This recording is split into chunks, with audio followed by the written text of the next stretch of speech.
Welcome to the China Desk Podcast, presented by the Federal Newswire, with your host, Steve Yates. Welcome to the China Desk Podcast. I'm your host, Steve Yates, Senior Fellow at the America First Policy Institute and Chair of the China Policy Initiative.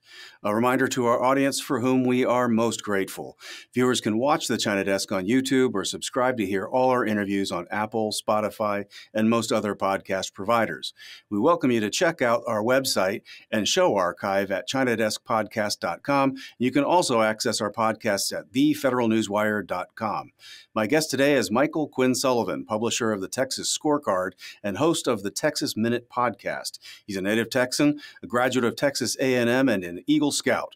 Previously, he worked as a newspaper reporter, magazine contributor, Capitol Hill staffer, and a think tank vice president. He is author of Reflections on Liberty, Life and Liberty, I should say, and Finding the Void. Michael, welcome to the China Desk. Let's jump in. Thanks for having me on. I appreciate it. Nice to see you. Well, it's a pleasure to have this conversation today. As I forewarned in our pre-show, we like to talk a little bit about our guests as human beings, as opposed to the beautiful experts they are now, to hit on some hard subject matters. But, you know, when you were going up through elementary school and people asked what you wanted to do when you grew up, did you say you wanted to be an expert on malign influences of the Chinese Communist Party and the power grid in Texas? Oh, absolutely, I did. From a very young age. No, I often joke. I'm very thankful that my parents are who my parents are, because if my parents in the 1970s had been like parents today, I wouldn't be sitting here. When I was a kid, I wanted to be a fire truck when I grew up. Not a firefighter, like my uncle was. I wanted to be a fire truck. And so, of course, if they were parents today, they would have had to replace my arms and legs, pump out my blood, replace it with oil. So I'm very thankful that I was raised in the era that I was raised in. And look, I think in a lot of ways, like, all the kids, be a firefighter, be an astronaut, that kind of thing. At some point, I did stumble into the idea of, I've got a face for radio and a voice for print, but I really like stories, and I like real stories. I like reality, and I like writing, and all that kind of came together after finishing up at Texas A&M and having the opportunity to go be a journalist, to go write about crime, write about those things, and so much of my career then has just simply been kind of following through with that. The idea of connecting people with the stories happening around them. I think that's one of those very primal urges that we have people have, is sharing stories. Well, and you shared earlier, too, that we all have fun family things about what we're called. Some of them shall not be aired, but usually when we're called and we're in trouble, we'll go with the three-name set. But you had kind of a fun alternative to how you went by three names for some of your professional life here. Yeah. So, growing up, I was always Michael Sullivan. My mom didn't like Mike, so I was always Michael. But as a young newspaper reporter, was working on a particular story that my editor thought was going to be kind of a big deal and want to push out onto the AP Newswire. The problem was, at the time, there were 3 or 4 Mike and Michael variations of Sullivan working kind of in our kind of general area. So my editor was like, oh, you know what? I think we need to do something to differentiate you so you get credit for the story, so our paper gets credit for it. And so she urged me to begin writing under my full name, which of course made my maternal grandparents very happy. They liked seeing that Quinn suddenly appearing in the newspaper, and it's just now kind of stuck ever since. Well, that's excellent. In your writing and storytelling, which I think is an underappreciated art form, did you start out in a particular beat of reporting or other kinds of topics that you followed, or was it just sort of general taskings and what was breaking? Yeah, we were a mid-sized daily paper, and I was initially tasked, I think, like a lot with crime, and I actually enjoyed it. I enjoyed the crime beat. I had very little professional interest in covering politics. That wasn't something I was interested in. I was really much more interested in telling, the human drama of crime and other things happening in the community. Politics didn't really enter into it. The fellow who covered local government for our paper passed away. He was like 157 years old or something. But when he died, my editor literally that day needed someone to go to the city council meeting. I'd never been to a city council meeting. So I'm sitting there looking at the agenda, and it has taxes on it, tax increase and some regulations, all this. I thought, oh my gosh, this is big, heady stuff. A lot of people are going to be there. And I showed up, and I was literally the only person in the room who wasn't paid by the city to be there. And it kind of opened my eyes to the problem of citizens not participating in their government. And that really came to define now a lot of my career, literally since it would have been 1993, of this idea of citizens not participating in government and the bad things that happen as a result.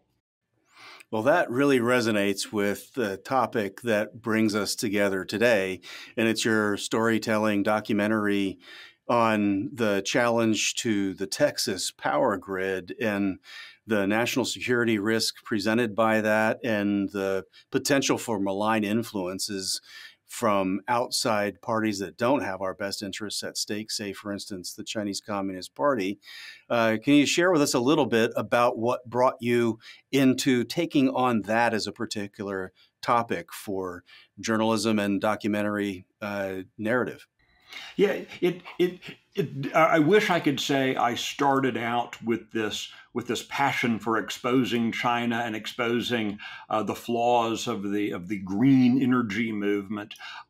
Instead, it started out rather practically. A couple of years ago, many folks know in Texas, we had this crazy winter storm that brought us to within about 4.5 minutes of the Texas power grid shutting down.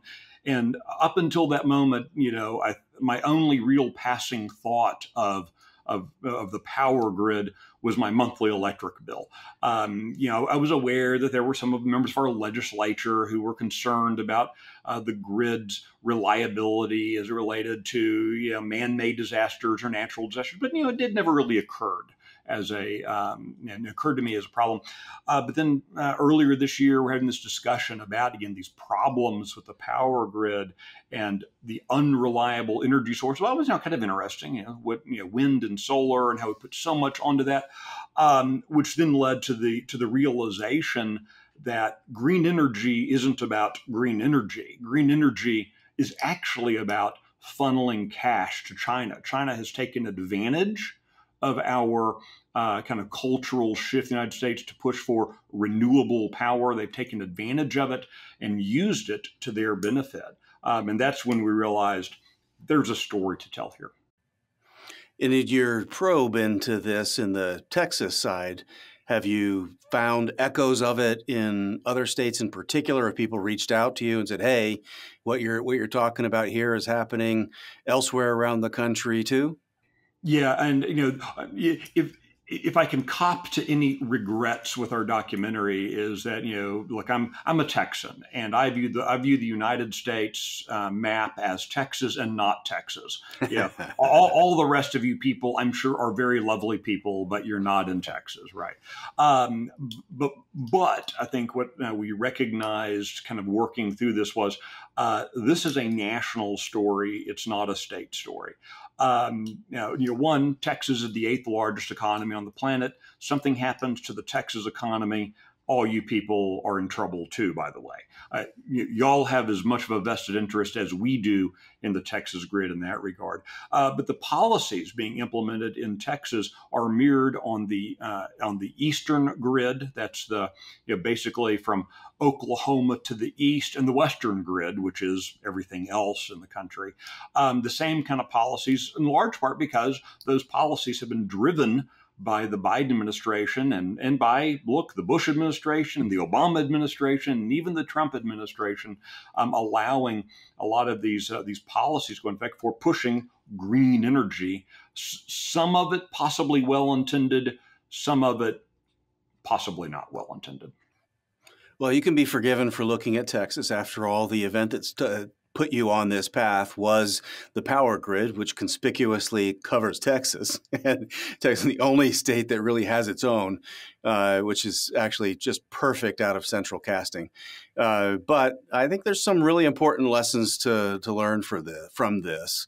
And I'd be curious in what you went through, if you kind of got the sense of, do you think that it was the Chinese or the CCP out there looking for opportunity, or it was one of those things where here's this interaction and it was because American companies weren't producing certain things and dependencies were created?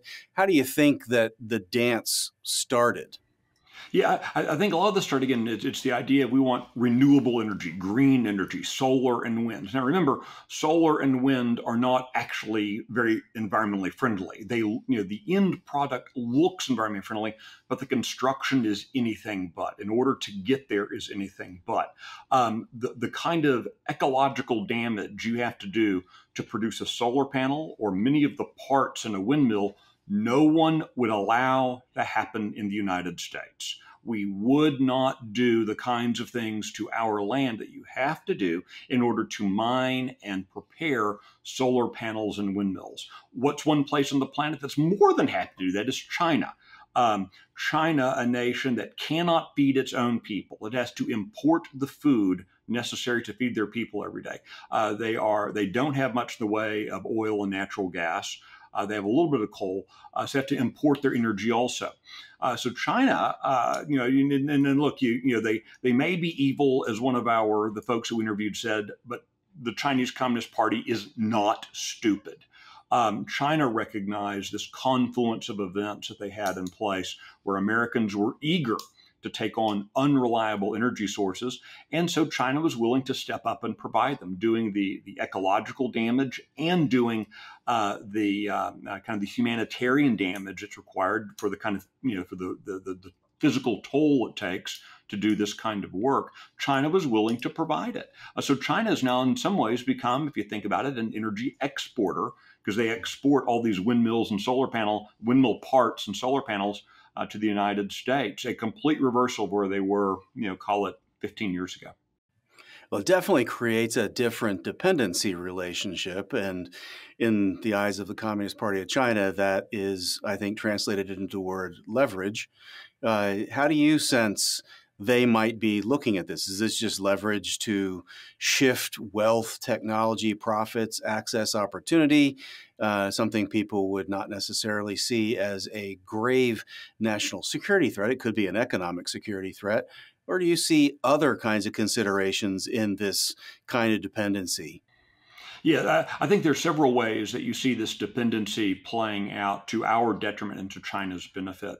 The first is the unreliability of our own electric grid. And again, I'm talking mainly about Texas, but I'm also looking at you, California, and I'm looking at you, New York, and I'm looking at the rest of the states.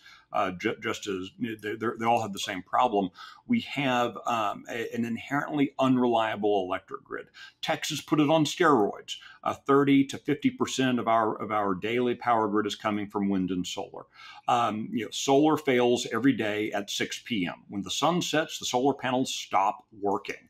The wind only blows at the speeds necessary for a windmill to generate electricity about 25% of the time.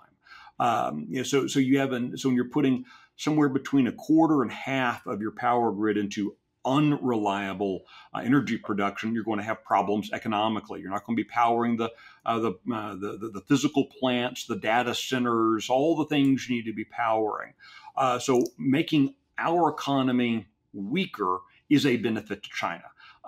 It's not enough for me to be strong. I actually need my opponent to be weak. And China views us as an opponent. We like to think of China as a trading partner. They think of us as an opponent. You approach the world differently.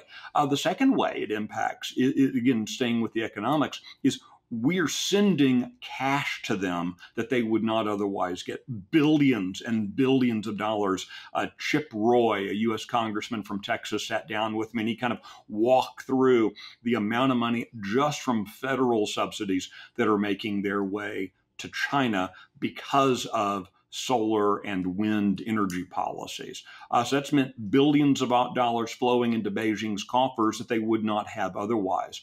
Lastly, and this is probably the most troubling, is what we discovered, what we learned. We didn't discover what we learned from those who had discovered it along the way, is that thanks to technologies like over-the-horizon mapping, putting these various sensors on top of these 700-foot tall windmills means that the Chinese have unprecedented insight into our most sensitive military installations. We see that in Texas. We see it in North Dakota. We're seeing it around the nation, where China and its affiliates are purchasing large swaths of, in many cases, unusable property otherwise, and then sticking irrationally windmills on top of them. It tells you it's not about energy production, it's about spying. Yeah, well, that answers one of the other questions that I had on my mind, to just sort of take this one step after the other. I mean, it's one thing to have a dependency because you're providing the raw material that's necessary to assemble these widgets to either collect energy from sunlight or wind. It's another to have these things assembled and are connected back to an adversary in some way. It's a little bit like the controversial spy balloons that came by, and our government for a time said they could not transmit, only to discover later the obvious that they could, in fact, transmit. So this is not just about having an economic dependency and changing the mix of our energy sort of buffet. It does, as you say, put technology that's very advanced that can communicate back to potentially hostile power. And in your work, you looked at least exploring the question of, well, what could a hostile power do if they have that? One is to gather the information, as you mentioned, but what else could they do if they are connected that way? Yeah, I mean, look, I mean, the most obvious thing, a windmill is very old technology, right? Think back to your probably sixth grade science class, and you spun copper wire around a magnet, and you got a little light bulb to light, right? I guess that's pretty low key stuff. On the other hand, solar panels are computers. The technology required to convert sunlight to electricity is very computational intensive. Every solar panel is a computer chip. And what that means is that, and definitionally, these computer chips are now connected to our power grid, and power grids, of course, can also be used to transmit electronic commands. There's not, we do not yet have evidence, but yet there is strong suspicion from those in the national security community that China, which is producing the chips that are going into those solar panels, could, if they have not already, very easily could be programming in kill switches. It doesn't take a hailstorm to destroy a solar panel. It can, take typing, turn off solar panels into a computer somewhere. And again, that puts our economy, puts our energy grid in that much more fragile of a state. Well, you also pointed out, too, aside from just the national security challenge, et cetera, that changing this mix really affects the efficiency of use of land. Now, they could put these things in otherwise unusable land, but proximate to places they'd like to take a peek into. But the footprint necessary for wind and solar is profoundly different than if it were nuclear or something like that. Yeah, again, we think about these things as they're sold as being environmentally friendly, but in fact, they take up far greater swaths of land than for example, a natural gas-fired power plant or a nuclear power plant. Particularly when you consider the mining and all those sorts of things. What is often undiscussed in terms of land usage and the land cost of these things is the end of life. Solar panels, when the hailstorm comes through, generally speaking, the solar companies are leaving those destroyed, ruined, cracked, leaking damaged solar panels in place. And there's questions of, we don't have any studies on what's the long-term impact on the land, on agricultural uses in the future. In the same way, the windmills, when they crash down, a lot of videos of those, they stop working. All mechanical devices have an end life. And with windmills, you can't recycle them. And they are taking these big, huge pieces of windmills and creating windmill graveyards around the state and around the country, where these things just sit there and eventually start decaying and again leaching chemicals into the ground without any real accountability or oversight. Well, that kind of leads into, now that you've given us a pretty sobering assessment of the problem, of some of the risks, what are some of the prescriptions we ought to be following to turn the corner on this? Are you finding a receptive audience when talking about the risks of collaborating or outsourcing pieces of this to China? Are you finding a receptive audience on trying to take alternative paths to energy? What's our way out of the cul-de-sac that your work has warned us about? Yeah, the thing that is so encouraging about the problem that we're in, which always sounds weird to say, but the thing that's encouraging about the problem that we're in is wind and solar, these renewables, only work. You can only get people to go along with them with complete subsidization. That is federal, state, and local subsidies.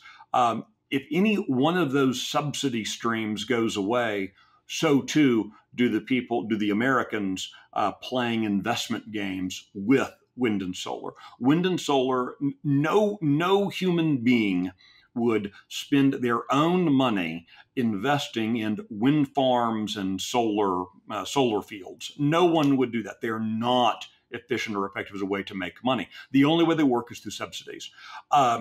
Trying to get Congress to tie its own shoe is sometimes an impossible task. So undoing those subsidies at the federal level are Herculean task. State legislature, we're seeing some success in the Texas legislature fixing that.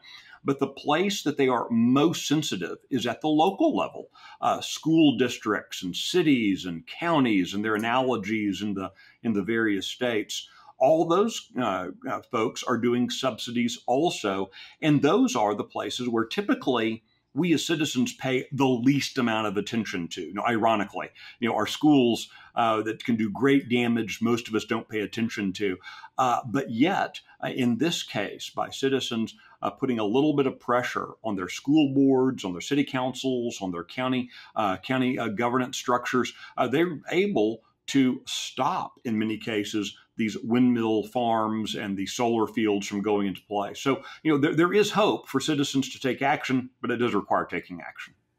And in the public policy conversation about this, do you find that the China connection is one that sort of pushes the heart and opens the mind, or is it, my goodness, this is wasting land and it's an eyesore, and there's the problem of what do you do when it meets the end of its life cycle and the subsidies?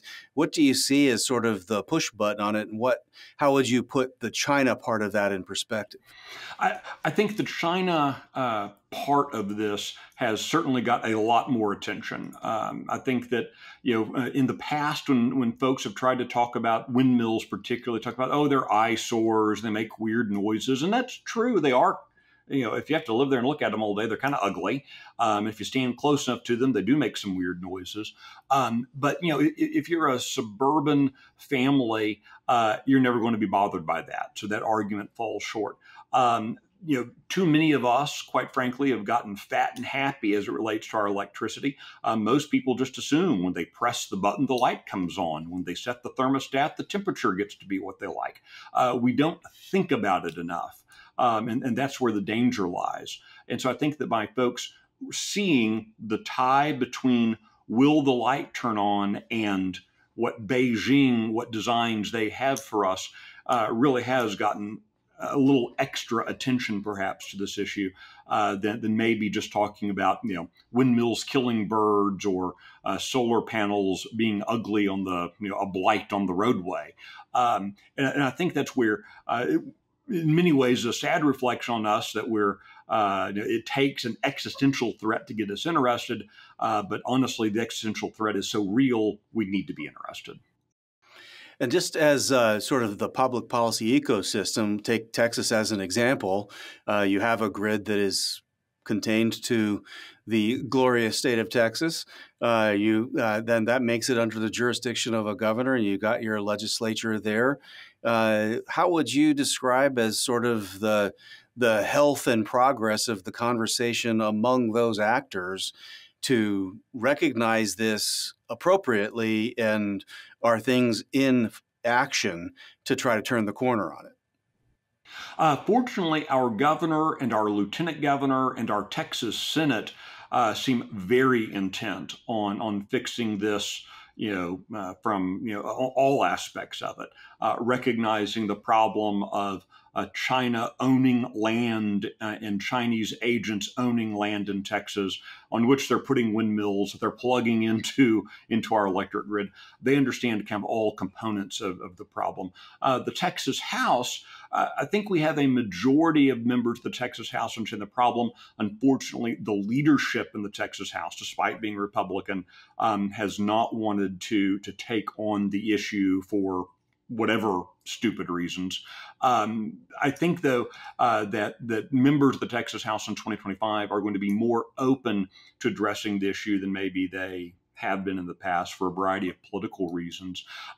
Texas has also started to make some efforts in fixing the problems of the power mix, particularly when you look, and this is kind of outside of China, but the ESG philosophy, environmental social governance philosophy, that many banks have clung to, that have denied loans to individuals who want to build, say, a natural gas-fired energy plant or a coal-fired plant, doesn't meet the ESG standards, so they haven't got the loans. So Texas, starting this year, is offering up to $5 billion worth of low-interest loans from the state of Texas to try to encourage those folks who might have otherwise wanted to build but were denied because of East Coast banking ESG policies to now do so, and that's encouraging. But when you talk about it, if the two of us wanted to go build a natural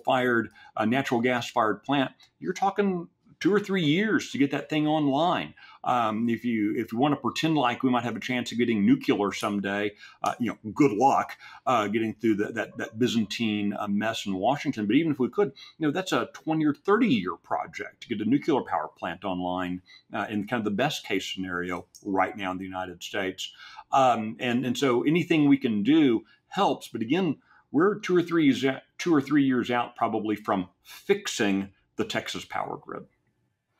Well, it's a sobering challenge in every respect. I mean, I think every conversation we've had, we do focus on the China parts of it. But really, if we're going to face the China challenge, we have to have energy abundance in America. It's got to be abundant. It's got to be affordable. It's got to be reliable. And that means we have to have resilient systems. And what you found, I'll never forget that storm because it really disrupted a trip that I was trying to take with my son. I was supposed to go through DFW, so it sort of left a memory mark going through that. But the public reaction to that was remarkable. You'd like to believe something like that really focuses the mind in way other things don't.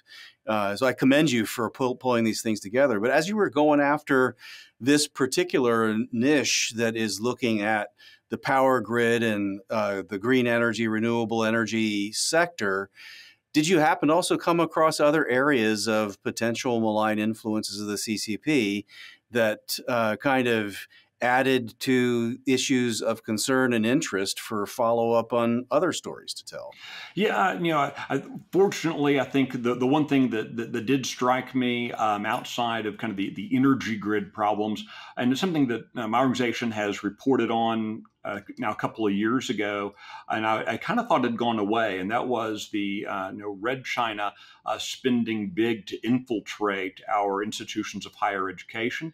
As it turns out, they haven't stopped. They've continued to. They've changed the names. The exposure by various groups and organizations over the past couple of years has made China maybe recognizing it to mask their activities, but they're still doing them. We just recently saw August Pfluger, a member of Congress from Texas, push through legislation in the U.S. House, and has to go to the Senate and then the president, but that would start cutting off funding to colleges and universities that are cozying up to Red China. That question of China influencing our institutions of higher education, what's being taught, that's problematic. But maybe even more problematic. I went to Texas A&M University. Texas A&M University, a land grant, space grant, Sea Grant College. The university does a lot of work with the Department of Defense, Department of Homeland Security, and there's Texas A&M though with some very troubling ties to Red China, and it starts raising questions around what else is China getting out of this beyond the propaganda level. Those are the kind of questions, again, I think August Pfluger and Chip Roy and some of the other members of Congress are looking so seriously at this question. So, the higher ed impact cannot be overstated. I think it's a really important area of inquiry. I agree with you. I mean, it's been in recent years where we and a lot of friends around the country have tried to take the conversation out into the states. This is not just something that is the purview of Washington, D.C. and the federal government. We need the government that's closest to the people to be mindful of all of this. We need the whole of our society really to have a bit of awareness on these things. And I think with the right information, motivation, and some practical solutions, I think the American people will be happy to go in a different direction on these things. And but it may take the years you say. But after all, we spent the better part of the last half century building these various layers of dependency and hopes of engagement. And it's only late in the game that we learn that we get fun little surprises like COVID and fentanyl and other kinds of problems from the People's Republic of China. But I commend you for going after this kind of topic. And I like the documentary storytelling genre you're working with too. If our audience wants to share and follow more of your work, where would you like them to go? Hey, I'd love for folks to visit our website, Texas Scorecard, texasscorecard.com. And if you go to texasscorecard.com and /Red Power, just click the little button you'll see on the front screen, you can find this documentary, Red Power. Also follow us on all the various social media channels. Going to texasscorecard.com, you'll find not only our daily work of covering what's happening in state and local government, but you can also keep track of some of these documentaries we've done trying to help citizens understand the connection between their activity and the kind of results we are or not getting out of our government. Well, that's outstanding. It's been a real pleasure having you for this conversation.